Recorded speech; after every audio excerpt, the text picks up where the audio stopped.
So you guys want to know what it's like being Chelsea? Say, forget. You guys don't know what it's like being Chelsea. Let me tell you. Wait, what did I say?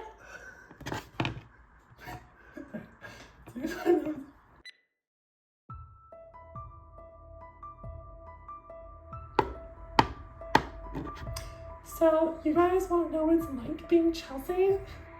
Let me tell you about all the drama. What do you want to know about first? So do you. Consider yourself tan. Because you once said, I don't need a tan. I'm black. So, we're just going to talk about this. Really? That's the first thing, guys. I am tan. I'm like the ex-tanner. I'm sure we'll get into that though, guys. This is so awkward. I'm tan. Because I'm like Mediterranean complexion. Some think I'm Hispanic though, which I'm not. Which is fine. You know, we're all beautiful. And I'm not black. Do you remember when that was Lily, wasn't it? It's probably Lily. Happy Egg Day, people, all my fans. By the way, Chelsea thinks she's racist because yesterday she said, and I quote, I don't need a tan, I'm black. So I guess she thinks she's hot too, but she isn't going out with Brick or anyone, unlike me. Why does everyone hate me? I'm not racist, and who cares if I'm going out with anyone? FYI, Crispin and I had a great time last night. Oops. I blabbed. Sorry, Lils. You're a girlfriend to a cheater. Happy Easter. The 2010 racism controversy is just one in a long, messy trail of headlines. By 2012, Chelsea Cottondale isn't just famous, she's untouchable. Time magazine names her one of the 100 most influential people in the world. Fashion icon Stella McCartney calls her one of the coolest, hottest, most talented, most liked, most impressive artists at work today. But beneath the magazine covers, flashing lights, and standing ovations, a different story unfolds. Why does controversy cling to Chelsea Cottondale like a second skin? Is it the inevitable cost of fame? Or is Chelsea caught in a cycle she can never quite escape?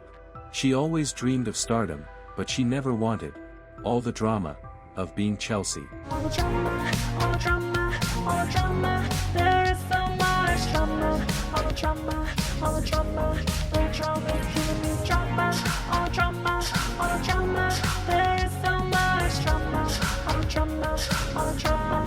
The drama is giving me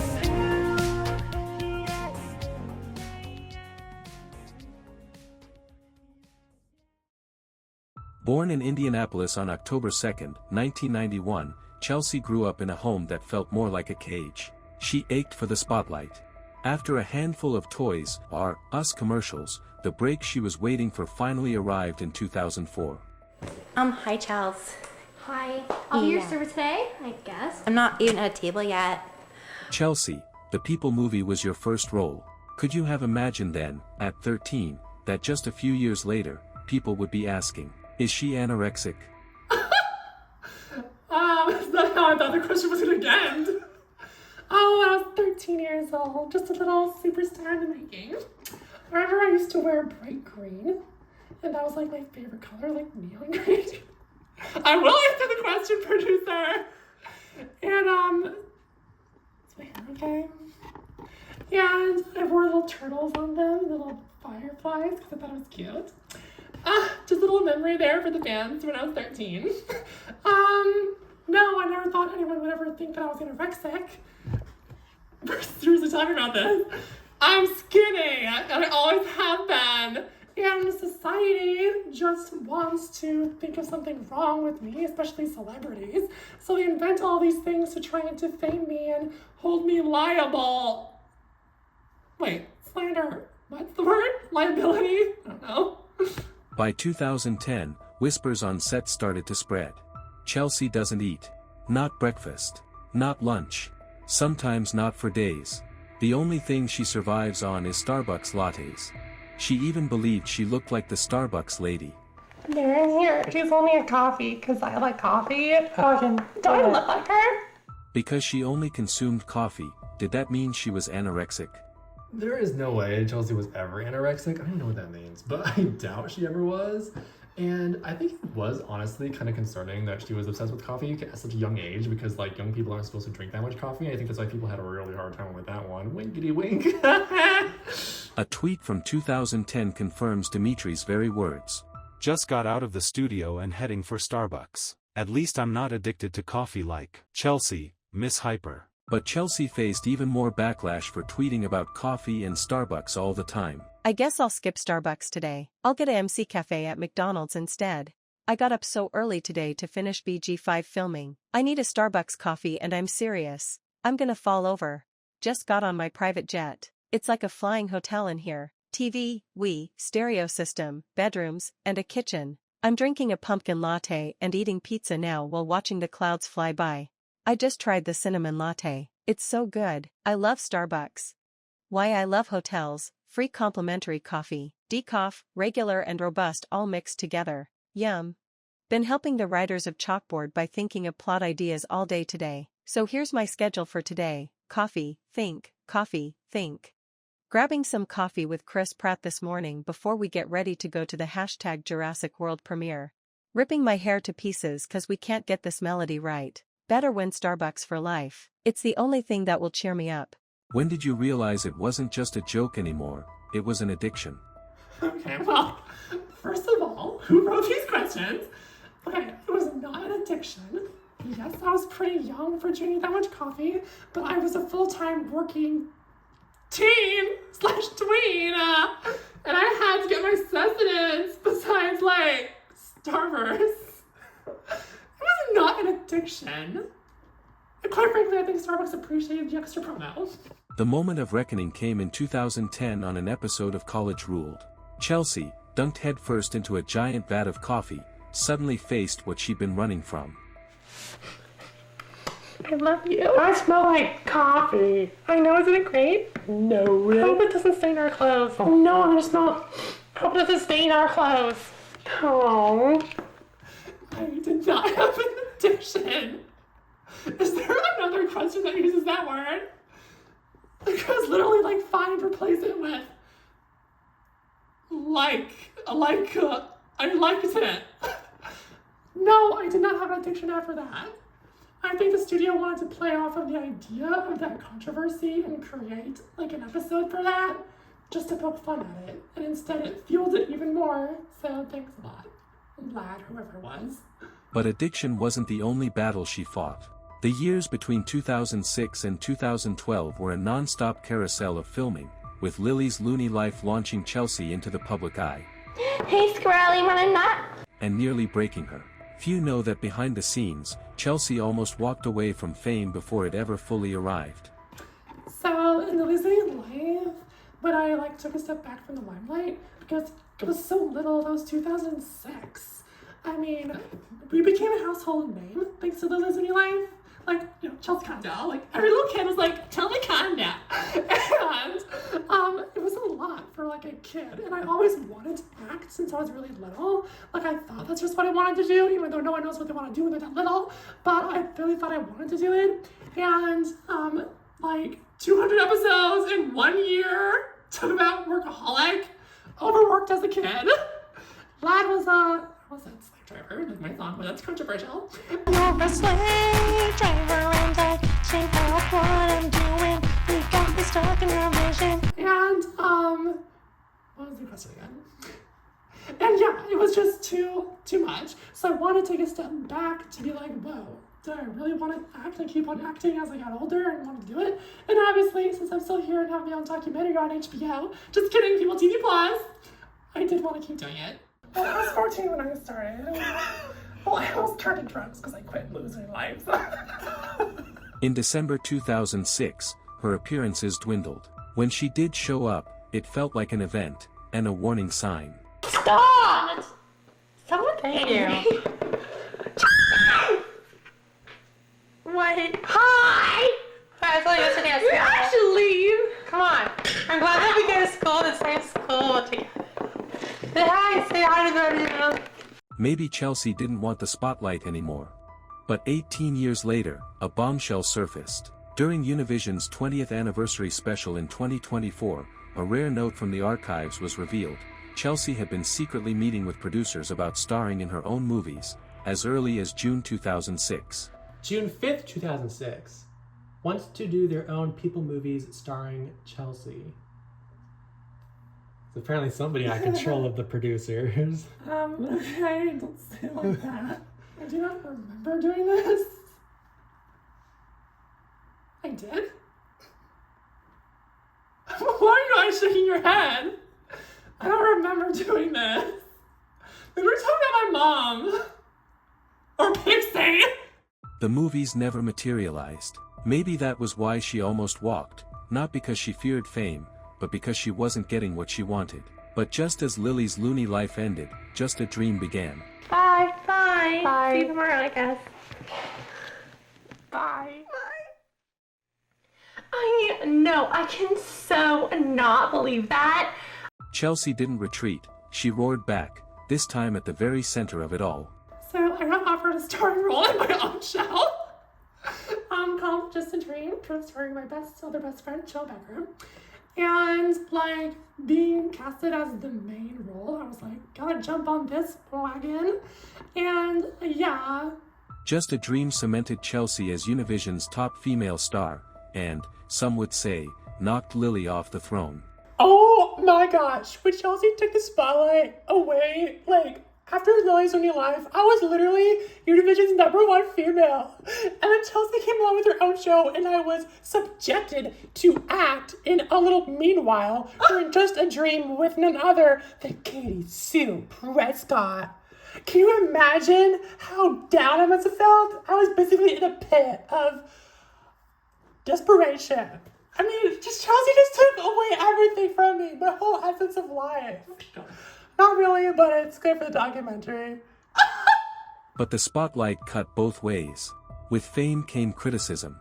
Friend and co-star Joe Becker watched it happen. You're really weird. She saw the negative turn in how being a teen and a young star took its toll on Chelsea. God. Wow.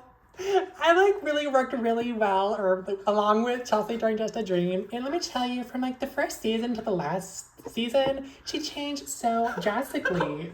I feel like fame just totally took over her head. And there was so much drama between us. I remember in our dressing room behind the set, Chelsea would be rehearsing her lines and she'd be stumbling over them. And I'd be like, what's your problem, Chelsea? I have a photographic memory. Why don't you have that too? I know my lines inside and out all the time. But Chelsea was almost always fainting before going on. It's just, I think fame is starting to get to her. The critics bombarded Chelsea for being too snotty, bratty, whiny.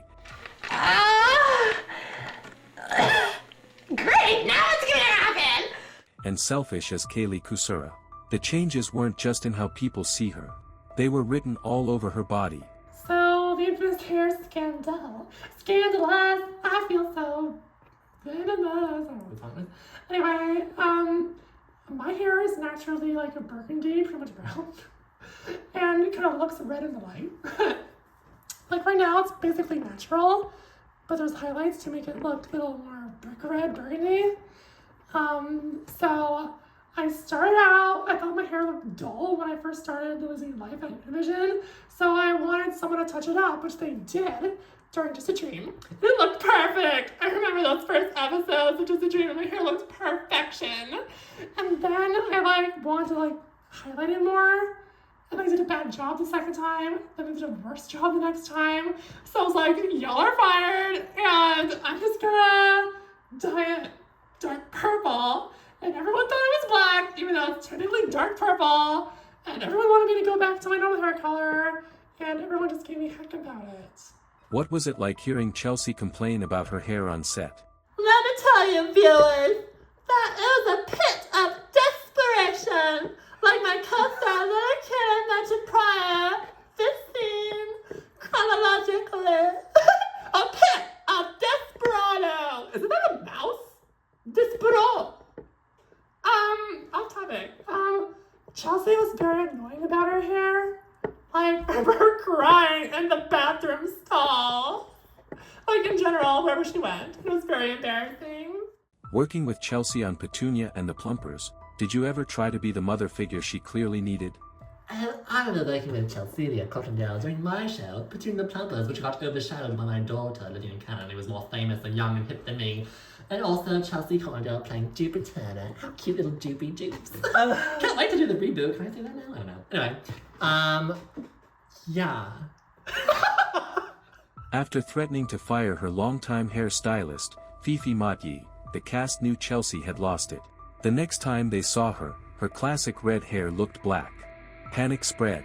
My hair was never black. It was dark, dark purple. That's it! She said she liked the darker color. But the world saw something different, a desperate cry for help. A warning sign of a deeper, more dangerous sadness. And whether it was the new hair color or something much deeper, the darkness lingered for nearly a decade. Like her hair, Chelsea's image tangled into a storm of controversy. Every step forward dragged a shadow behind it. And the chaos didn't stay on set. It followed her into the recording booth. The drama's killing me. Oh, wow. First out is Chelsea Cottondale. Oh, she is so pretty. Oh, there she is.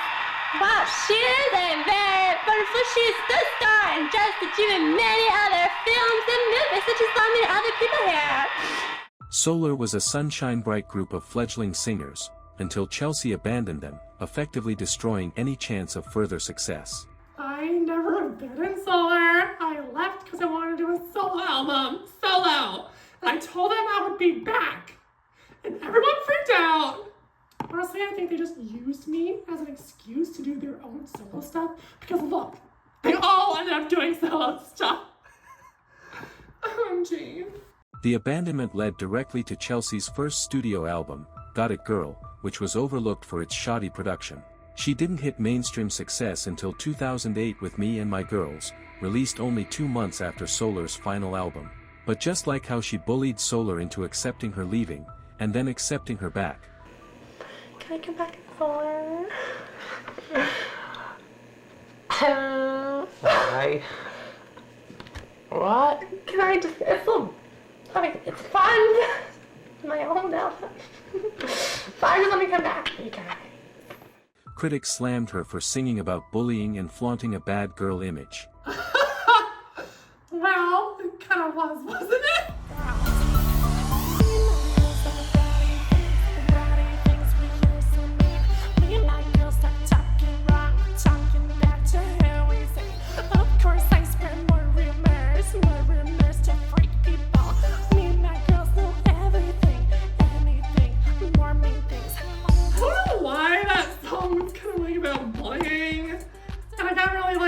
Bad backlash from it. I just wanted to be like, yo, I'm not a kid anymore, even though I was. And I was trying to grow up, like, you know, so I tossed around that idea of being like a bully. Not a bully, just being like popular. Not being popular is going badly. Not that being popular is bad. I mean, I know people were just like, she was too young and whatever, which I was. I don't know how to answer this question. It's a great song though, guys. Like, come on. It's one of my signatures. After many tense conferences, Solar officially disbanded in the summer. I don't. Why? I'm just saying in theory. How are we just not break up and continue later? You're standing now. Chelsea, how were you not responsible for Solar's ending? I am not responsible for Solar's ending.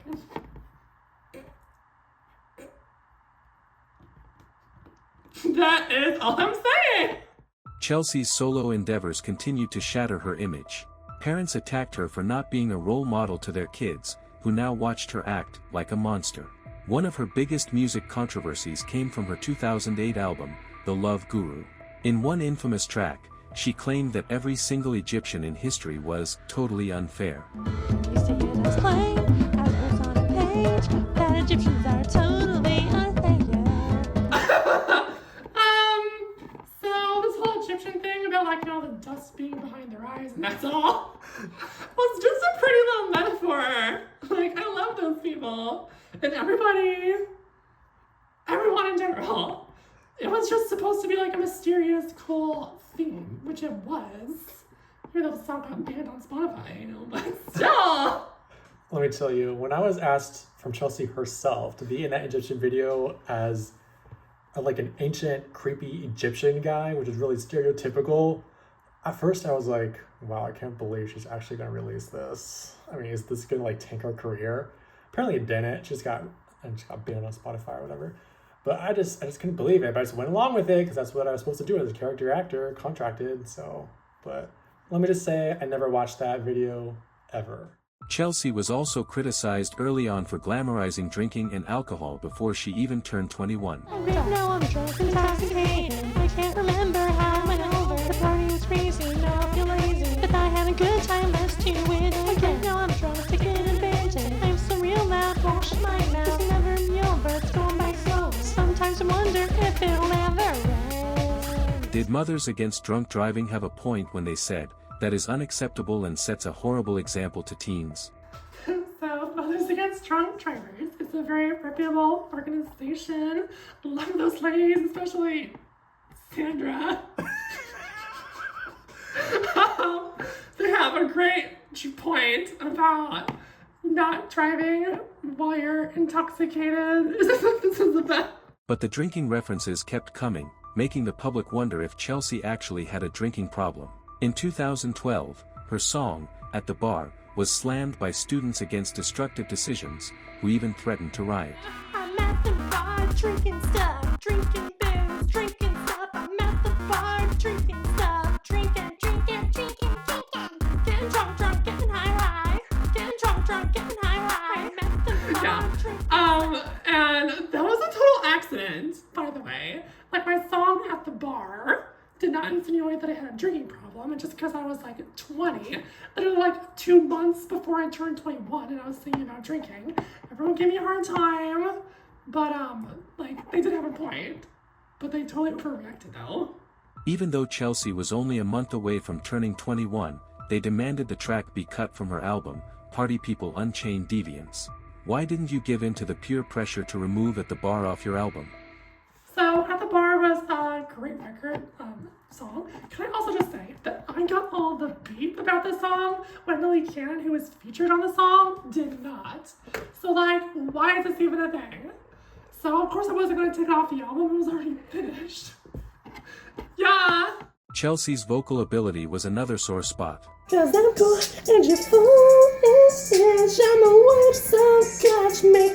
Critics like Sal Cinquemani from Slant magazine openly questioned how she even had a music career, saying, "Chelsea is seen as the ideal pop vocalist even though there is little vocal ability." Chelsea was also slammed for being a robot of Univision, accused of having no creative input in her projects. Oops.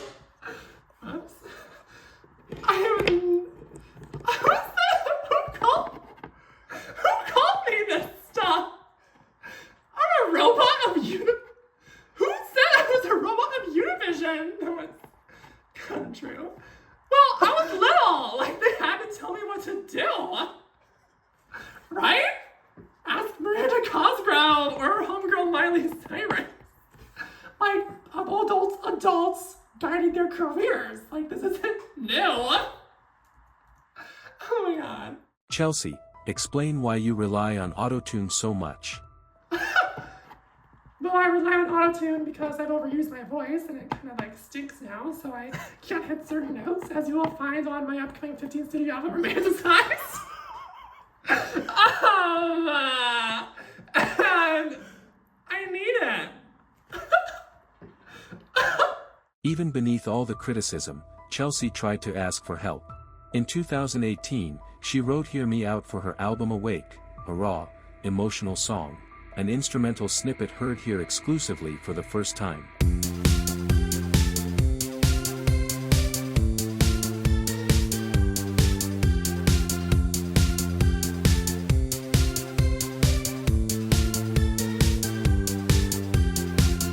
But the label scrapped it and replaced it with the much more polished Deuces, effectively putting a stop to any chances of telling exactly how she felt. Chelsea, what exactly were you going to say in your scrapped Awake song, "Hear Me Out"? Was it a plea for help and that was why your label scrapped it? How do people know this is a script? crap track. Was Oprah in on this? She knows everything. I don't even remember that song. I don't even know what it was supposed to be about. I forgot about it. Chelsea's music career appeared to hit rock bottom after a humiliating awards show appearance that she called the most pathetic presentation speech in the whole history of the Emmys. I'm such a loser. I'll boo him for you. The drama's killing me. Oh, wow. Drama, oh drama, oh drama.